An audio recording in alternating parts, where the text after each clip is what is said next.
Tu as finalement compris le droit inviolable et suprême de manifester l'efficacité singulière de l'hérésie pour organiser la société et vivifier toute l'activité humaine.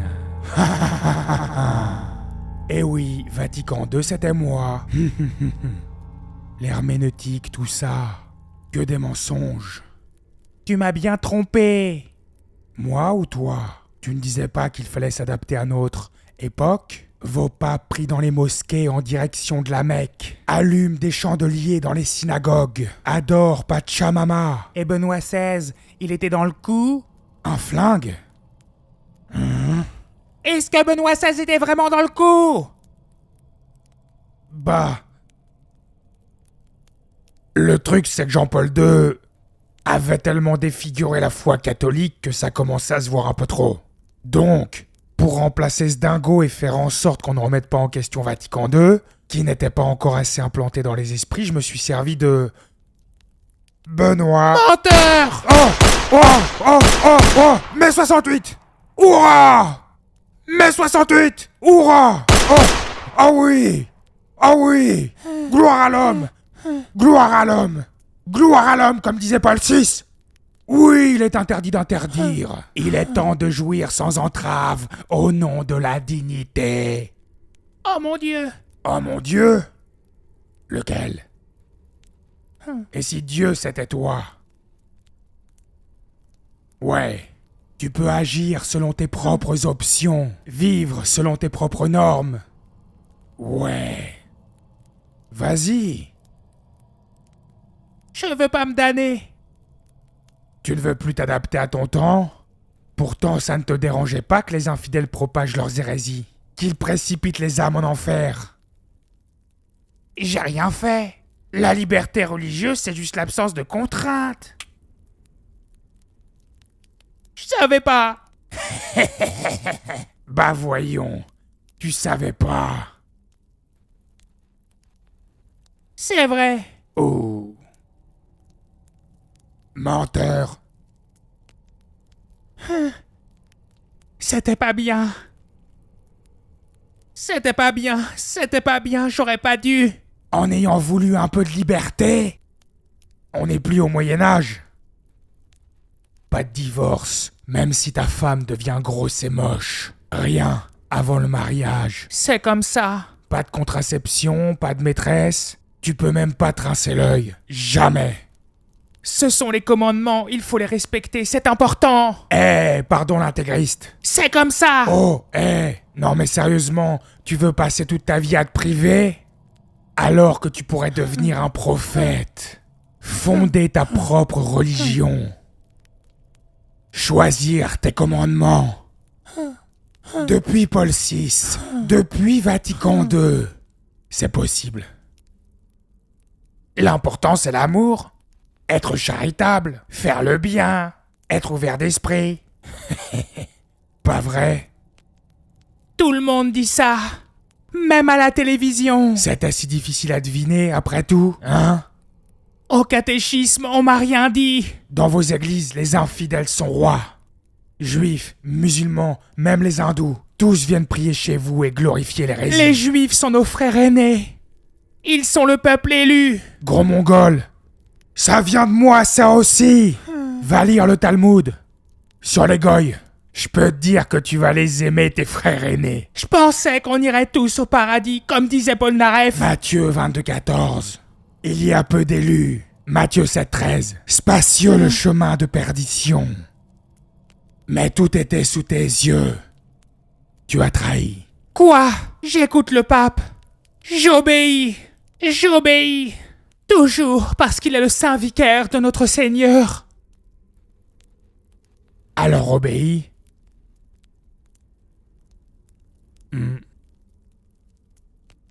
Ce concile était-il si terrible, après tout? Il était temps de satisfaire les exigences de la dignité humaine, sans parler de la nature sociale de l'homme. Vivre selon sa propre conception du bien et du mal, pour chercher Dieu d'une manière conforme à sa propre nature. Être libre,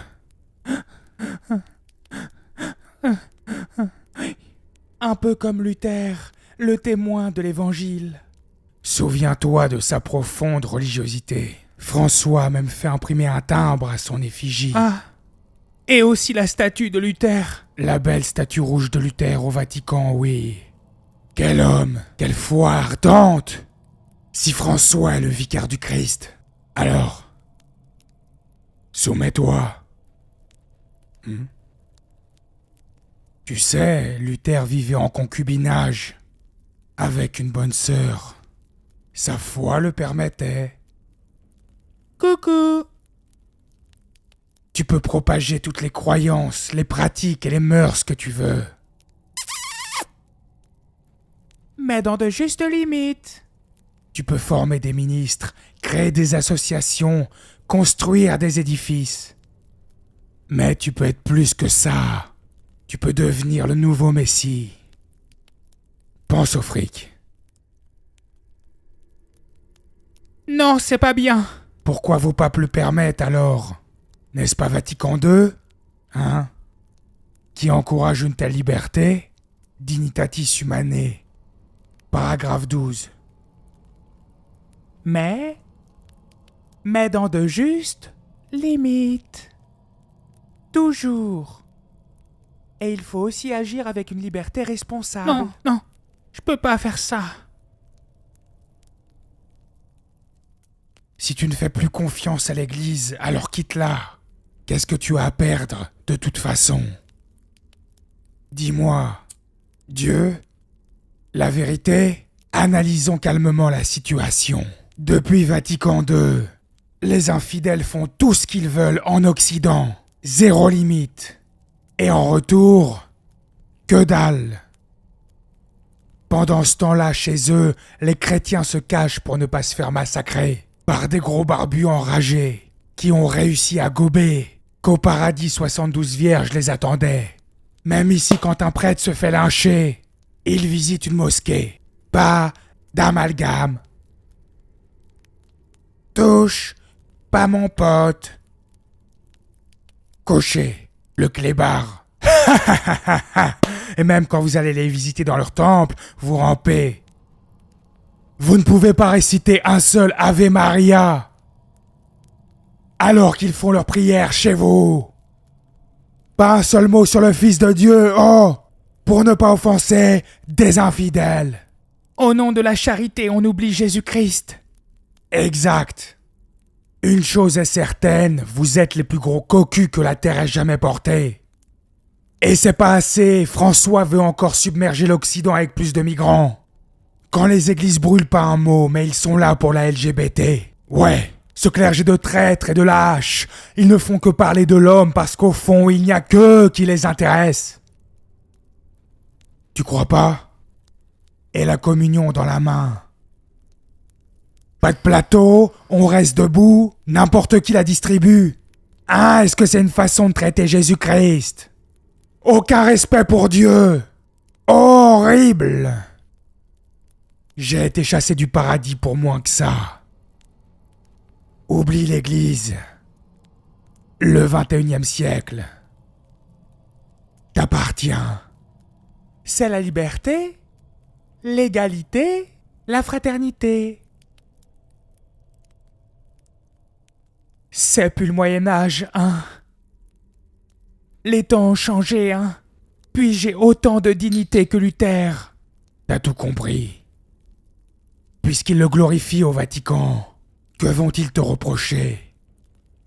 Tu vas voir, la vie est beaucoup plus facile quand on peut choisir ses commandements. Et mon âme? Ton âme? On en parle après? Seigneur. Quoi? Tu es le Seigneur de ce monde, eh oui. Tu vas propager ta propre doctrine, sans satisfaire à l'obligation de chercher la vérité et d'y adhérer. Et l'Église conciliaire est là pour protéger ton droit inviolable et suprême. Tu seras même invité au Vatican, au nom de la charité. La religion mondiale. Tu es mon Messie. L'Antéchrist.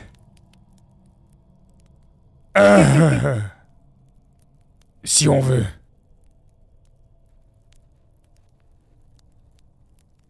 Ok, j'accepte. La gloire. Les honneurs.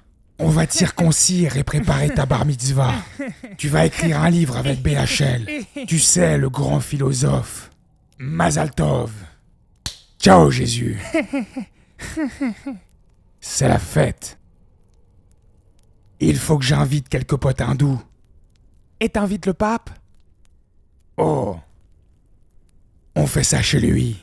Oh yeah. Oh ouais. C'est quoi le plan?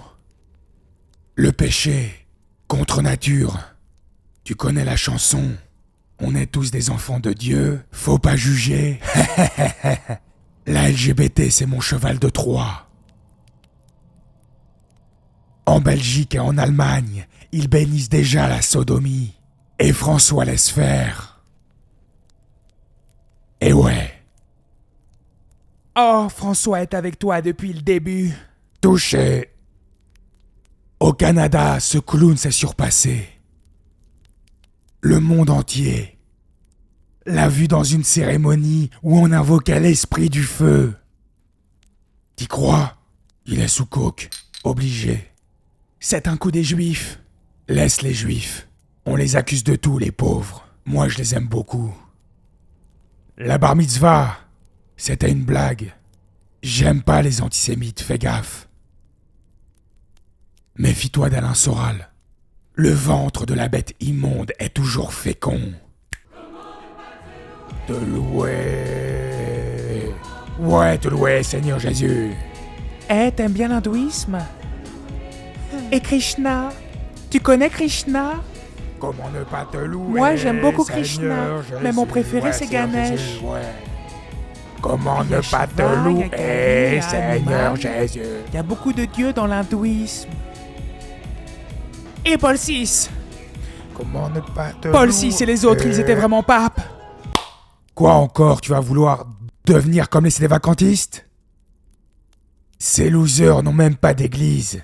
Des schismatiques totalement paumés. Ces hérétiques pensent que le pape est infaillible dès qu'il ouvre la bouche, même s'il parle météo. Que des fanatiques. Les extrêmes. Oh oui, monsieur, diviser pour mieux régner, ça marche si bien. Depuis la chute d'Adam, j'ai toujours fait comme ça, et ça fonctionne encore aujourd'hui avec tous les idiots de l'univers. Ouais, bien sûr. Je sais que t'es un gros mytho.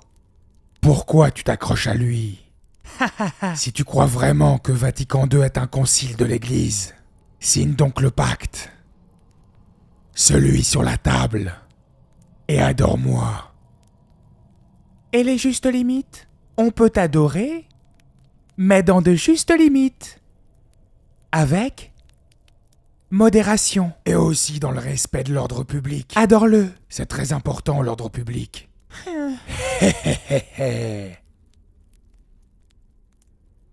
Ave. T'as une tâche. Pistache. Je suis. C'est des vacantistes. Non. Non.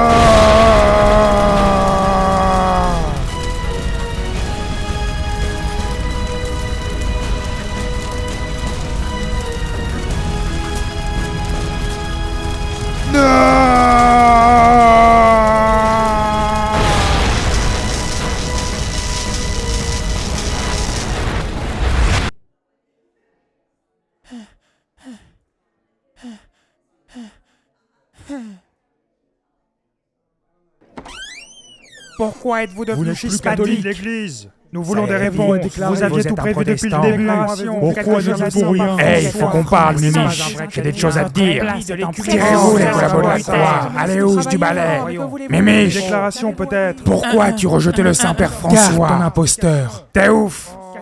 Reconnaître et résister, y a que ça à faire pendant cette crise, hey, Mimiche. Jean 23, tous servent le diable. Tu devrais le savoir. C'est quoi reconnaître et résister? Le concile n'était pas infaillible. Les papes engagent leur infaillibilité 1 ou 2 fois par siècle maximum. Tu ne vas pas devenir schismatique. Le sédévacantisme, c'est une ruse du diable. Viens. Où ça? Dimanche, messe à la fraternité Saint-Pédis. On y va? Tu verras comment nos abbés s'attaquent à Vatican II. Ok pour dimanche. Reconnaître et résister. À dimanche.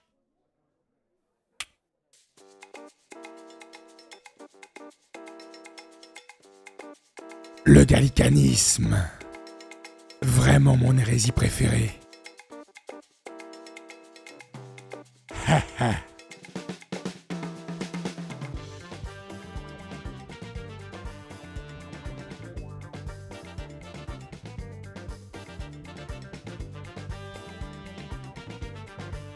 Nous, notre devoir, pour l'instant, c'est de nous soustraire à ces autorités hérétiques, hein, de nous éloigner de ceux qui favorisent ou qui cautionnent l'hérésie. Mortalium Animos, texte infaillible de Pie XI, qui nous dit ceci. Dans cette unique Église du Christ, personne ne se trouve, personne ne demeure, si par son obéissance, il ne reconnaît et n'accepte l'autorité et le pouvoir de Pierre et de ses légitimes successeurs. Car le pape, qui est censé être le garant de la foi, le garant de la vie intérieure et le garant des sacrements, aujourd'hui ne remplit plus son rôle. Citation, notre charge apostolique de Saint Pédis.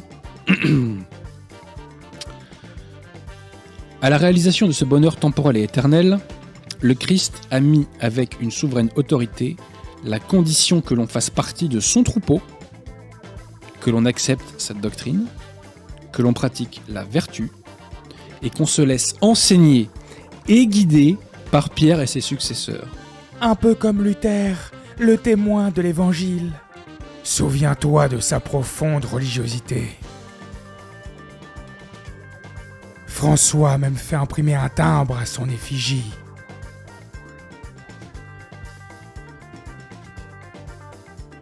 Et aussi la statue de Luther. La belle statue rouge de Luther au Vatican, oui.